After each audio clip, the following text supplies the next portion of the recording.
Oatmeal raisin cookies have come a long way since their humble origins. They evolved from oat cakes, which were made hundreds of years ago by the British. Back then, oat cakes would be carried into battle, almost like medieval power bars. Over time, raisins and nuts were added, and by the late 1800s, the first recorded recipe was written by none other than Fanny Farmer. What makes this version of the oatmeal cookie so delicious are 3 different fresh raisins: a golden raisin, a manuka raisin, which comes from the Himalayas, and Thompson raisins. All fresh, soft, plump, beautiful. And of course, good oats. So in the bowl of the mixer, 1/2 pound of unsalted butter. So just cream that butter and add 3/4 of a cup of granulated sugar, 1/2 and 1/4, and 3/4 of a cup of light brown sugar.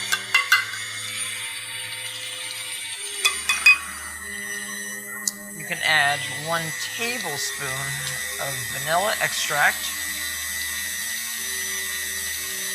and 2 eggs.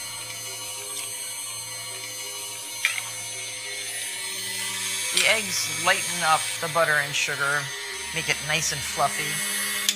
And now in a medium bowl, you can whisk together your dry ingredients. 2 cups of all-purpose flour, 1½ teaspoons of salt, 1 teaspoon of baking soda, which helps cookies spread, and 1/2 teaspoon of baking powder, which helps cookies rise. Oh, and don't forget 1 teaspoon freshly ground cinnamon, if you have it, the best cinnamon that you can find at the spice market. And whisk these together. Add this to your creamed butter and sugar. With your mixer on low speed, add your flour mixture and beat until everything is well combined. This is going to be a rather heavy cookie dough, but the result is fantastic. And once you get the flour mixture in, measure out 2 cups of your oats. So these are old-fashioned rolled oats. That's what you want to use in this particular recipe. Rolled oats are really the large oat flakes that have been produced when oat groats are cut, steamed, and flattened with rollers. And by the way, if you're wondering what oat groats are, they're oat kernels that have been cleaned, toasted, hulled, and then cleaned again. So before you get one of these very nice, flat, rolled oats, a lot has happened to this particular grain. Very fascinating, the whole world of grains. I used to think that chocolate chip cookies were my favorite cookie. Well, after tasting this oat cookie, oh my gosh, I just love it. 1 cup of Thompson raisins, 1 cup of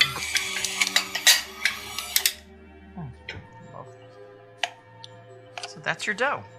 These are my old beautiful cookie sheets without sides. For big cookies like this, it just works very nicely.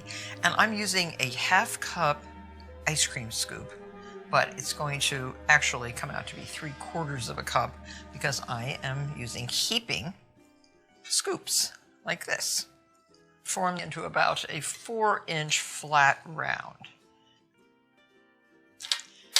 And this makes approximately 8 large cookies. Now preheat your oven to 350 degrees and bake until golden brown, rotating your sheets about halfway through. And the whole process will take about 16 minutes. So I'll get these trays right into the oven. You might think size doesn't always matter, but with these cookies, if you have someone special to give thanks to, put one of these cookies in a pretty bag, fold over the top, punch a hole or 2, insert a little string through the holes. I love this peppermint candy cane string. And then just tie a little bow or a little knot. And if you'd like, a little label. A very nice thank you to a very nice